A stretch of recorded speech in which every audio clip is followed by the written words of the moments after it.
আসসালামু আলাইকুম বন্ধুরা, দেখতে পাচ্ছেন এই গাছটি অনেক বড় হয়ে গেছে।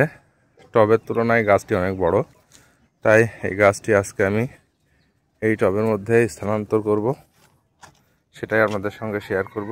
সঙ্গে থাকবেন।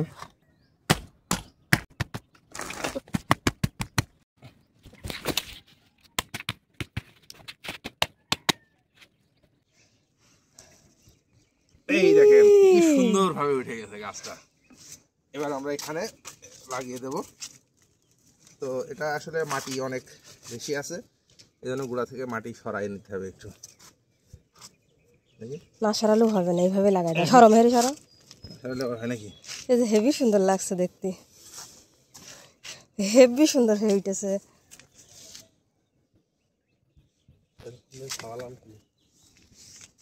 কয়েকদিন যাবৎ পানি দিয়ে সুন্দরভাবে ভিজাই রেখে থাবায়ে এভাবে তুলতে হয়। আসলে জিনিসটা আপনাদেরকে খুব সুন্দরভাবে দেখালাম যে কিভাবে লাগাতে হয়। মাটি একটু বেশি আমি দিয়ে রাখছি, আগে সার সহ মাটি টবের দিয়ে রেখেছিলাম, সেগুলো তুলে একটু সুন্দরভাবে গুছিয়ে নিচ্ছি যাতে গাছটি টবের থেকে 1 ইঞ্চি ডাউনে হয়, তাহলে ভালো হবে। বেশি উঁচু হলে পানি গোড়াতে যাবে না, আবার কম হলে পানি বেশি থাকবে।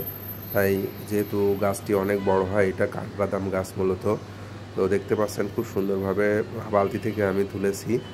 তারপরে আমি এই টবের মধ্যে প্রতিস্থাপন করব। আমি আমার ছেলে বিসমিল্লাহ বলে গাছটি টবের মধ্যে রোপণ করলাম। রোপণ করার পরে আমরা লক্ষ্য করে দেখছি যে গাছটি সুন্দরভাবে সোজা হয়েছে কিনা।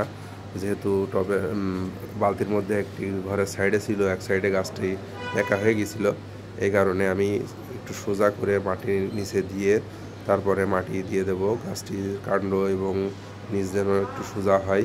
তো একটু কাণ্ডটা বেঁকা হয়ে গেছে, তারপরেও যতটুকু পারা যায় আমি সোজা করার চেষ্টা করছি। তো এটাই চেষ্টা করবেন আপনারাও। পরবর্তীতে আমি সুন্দরভাবে চারিদিকে যে মাটি সারালা মাটিগুলা তুলে রেখেছিলাম সেই মাটিগুলা দিয়ে এঁটে দেব, কারণ যদি ঢিল হয়ে যায় বাতাসে হেলে যেতে পারে। আর একটু পুডিং করে দিচ্ছি, যে বালতির মাটিটা ছিল ওপর থেকে আগলা করে দিলে শিকড়গুলা যখন আগলা হয়ে যাবে নতুন মাটি পাবে, খুব সুন্দরভাবে শক্তি যোগাবে এবং খাবার সংগ্রহ করবে। তো দেখতে পাচ্ছেন আমি সুন্দরভাবে চারিদিক দিয়ে আঁকড়া দিয়ে ঠেসে ঠেসে দিচ্ছি, এবং ঝুরঝুরে যে মাটিটা আমি এনে রেখেছিলাম সার সহ সেই মাটিটাও চারিদিকে দিয়ে দিচ্ছি। এভাবে আপনারা দিয়ে দেবেন, দিয়ে সুন্দরভাবে এঁটে দিয়ে আপনারা পানি দিয়ে দেবেন। তো নতুন নতুন ভিডিও পেতে অবশ্যই আমার চ্যানেলটির সঙ্গেই থাকবেন। আমি কৃষি এগ্রিকালচার বিষয়ে বিভিন্ন ভিডিও করে থাকি। যারা ছাদ বাগান করেন তারাও আমার চ্যানেলটিকে ফলো এবং সাবস্ক্রাইব করে রাখতে পারেন। ধন্যবাদ সবাইকে। আমার গাছটি লাগানো শেষ। ধন্যবাদ।